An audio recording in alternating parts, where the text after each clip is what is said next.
अचानक से खबर आती है, शहर से रातों रात 500 बच्चे लापता। ना उससे एक ज़्यादा, ना उससे एक कम, पूरे 500।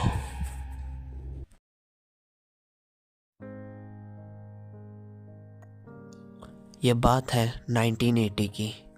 नदी के किनारे एक छोटा सा आइलैंड सिटी, जहाँ पे कम से कम 2000 परिवार रहते थे। इतनी कम जनसंख्या होने के बावजूद वहाँ पे सभी लोग एक खुशमिजाज जीवन जीते थे। उस समय पिछले साल ही एक टाइफून टिप नाम का एक बहुत ही भयानक तूफान आया था। वो सदी का सबसे बड़ा तूफान था और बस उसी खतरे से उभरे ही थे उस समय, और धीरे धीरे अपना रोज़मर्रा की ज़िंदगी बस चालू ही कर रहे थे गुटिका के लोग।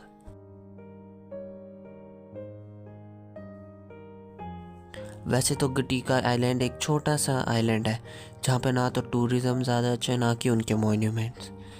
मगर वहाँ का मेयर मिस्टर जोसेफ बेंजामिन, वो इतना मशहूर था कि अमेरिका से उसे इनविटेशन आते थे। जगह जगह पे उनकी बातें होती थी और इंटरनेट पे वही छाया होता था। क्योंकि गुटिका आइलैंड को ज़्यादा लोग जानते नहीं थे, तो वो इतना मॉडर्न आइलैंड भी नहीं था। वो बस एक छोटा सा पुराने किस्म का एक आइलैंड सिटी था। सर्दियों का समय था उस दिन। हाँ, 1980 की वो रात, क्रिसमस से कुछ दिन पहले अचानक रातों रात 500 बच्चों के लापता होने की खबर आती है। ये खबर शहर में इस तरह फैल जाती है कि लोग, जो बच्चे बचे होते हैं, उनको घरों से बाहर नहीं जाने देते थे और यहाँ तक कि उन्हें अपने स्कूल तक नहीं जाने देते थे। इस कदर का खौफ का माहौल एक छोटे से शहर में पहली बार हुआ था। इतने सालों में ना कोई घटना दुर्घटना ऐसी कोई ज़्यादा बात नहीं होती थी गुटिका आइलैंड में, मगर पहली बार एक साथ 500 बच्चों का लापता होना, ये बहुत बड़ी खबर थी। लेकिन हैरानी की बात थी, ये बात इससे पहले कि पूरे शहर में फैलती, शहर के न्यूज़ चैनल में फैलती, उससे पहले इंटरनेट में, पूरे विदेशी मीडिया में, इंडिया, अमेरिका, चाइना, हर जगह ये बात फैल गई। ना जाने कैसे। पुलिस इन्वेस्टिगेशन बिठाई गई काफ़ी दिन तक। उसके बाद एक भी बच्चा गायब नहीं हुआ और ना ही कोई बच्चा मिला।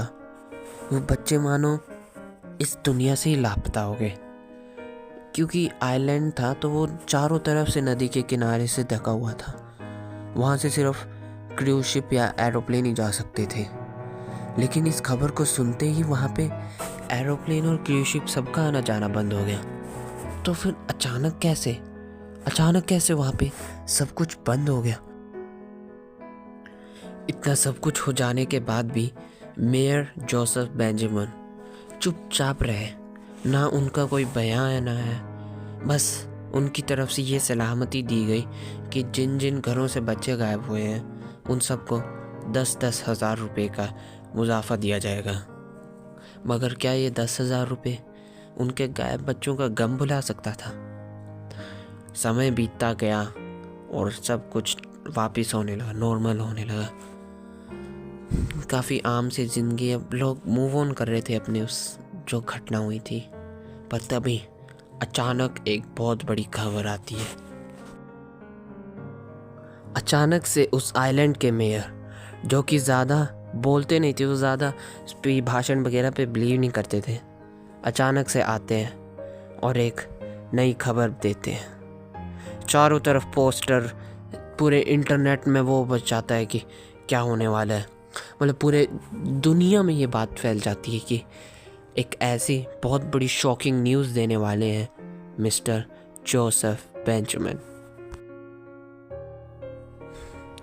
वो रात, क्रिसमस के अगले दिन, सारे लोग बैठे हुए घर पे सोच रहे हैं, न्यूज़ चैनल लगे हैं, लाइव चले इंस्टाग्राम पे कि आखिर ऐसा क्या होने वाला है।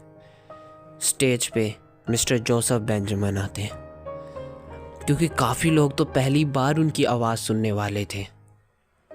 वो एक ऐसा अनाउंसमेंट करते हैं जिससे पूरा शहर हिल जाता है।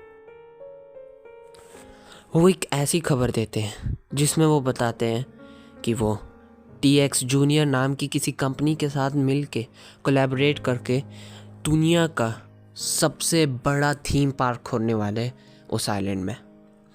दुनिया का सबसे बड़ा थीम पार्क जो कि डिज्नी आइलैंड से भी बड़ा होगा।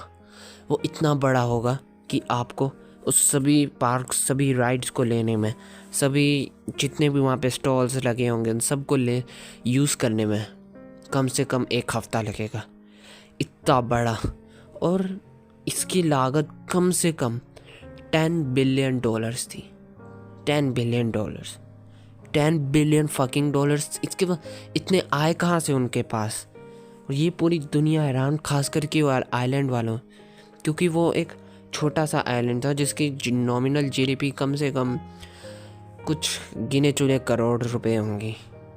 तो ये $1 बिलियन की ये बात सुन के लोग सारे शौक हुए। और ये प्रोजेक्ट काफ़ी बरसों से चला रहे हैं और वहाँ के आइलैंड के लोगों को पता ही नहीं। लेकिन अचानक उस समय ये अचानक से कैसी खबर आ गई? उससे ज़्यादा हैरानी इस बात की हो रही थी कि आखिर यही क्यों समय मिला। लेकिन ये हैरानी ज़्यादा लोगों को नहीं, कुछ गिने चुने लोगों को ही लगा था, जो कि दबा दिया गया था। जोसेफ बेंजामिन, उनकी ये बात सुनकर पूरी दुनिया हिल गई। इसका कारण ये नहीं था कि वो न्यूज़ थी, इसका कारण तो कुछ और ही था।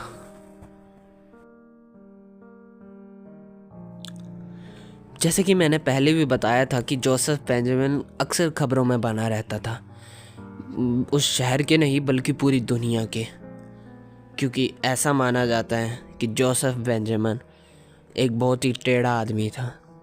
उसने उल्टे सीधे काम करने के कारण जाना जाता था। पूरी दुनिया को मालूम था वो ऐसे उल्टे सीधे काम करता है, मगर कोई सबूत नहीं मिलता था उस चीज़ का। कोई ऐसे काम जो हर कोई जानता उसी ने किया हो, मगर उस चीज़ का कोई सबूत नहीं, कोई नामो निशान नहीं। तो काफ़ी लोगों को शक भी हुआ होगा कि ये मेयर की करतूत है, और वो शक सही था। हाँ, उन 500 बच्चों को लापता इसी जोसेफ ने करवाया। हाँ, ये खबर उस समय के 10 साल बाद पता लगी जब एक रिपोर्ट बाहर आई जहाँ पे जोसेफ बेंजामिन ने 500 बच्चों को उनके घर से ही उठवा लिया, पर ये नहीं पता कैसे, पर उठवा लिया और उन सबको उसी थीम पार्क के नीचे दफना दिया। जैसे ही 500 बच्चों के गायब होने की खबर आग की तरह पूरी दुनिया में तेज़ी से फैली, उसने उसी मौके का फ़ायदा उठाया और अपनी $10 बिलियन की लागत से बना ये थीम पार्क को उसने एक प्रमोट किया, उसने मार्केटिंग की। इस तरह का खूनी कातिल था ये, मगर आज भी लोगों को ये नहीं पता वो करता कैसे था ये सब। उस दिन के बाद वहाँ पे थीम पार्क में खुदाई हुई। फिर बाद में पता चला वहाँ पे 500 नहीं 506 लोगों की लाश थी। उन 5 लोगों को ना तो आज तक आइडेंटिफाई किया गया, लेकिन 500 बच्चों को तो कर लिया गया था। आज तक ये किसी को नहीं समझ आया कि उसने किया कैसे, उन 500 बच्चों को गुमराह कैसे किया, बुलाया कैसे अपने पास। ये इस तरह का शातिर था जिसने अपने अंदर के शैतान को अपने काबू में कर लिया था, ऐसा माना जाता है। और ना जाने कैसे रातों रात वो उस पूरे शहर से, पूरी दुनिया से गायब हो गया। और माना जाता है उन 506 लोगों की लाश में से एक लाश उसकी भी थी और उसके चेलों की।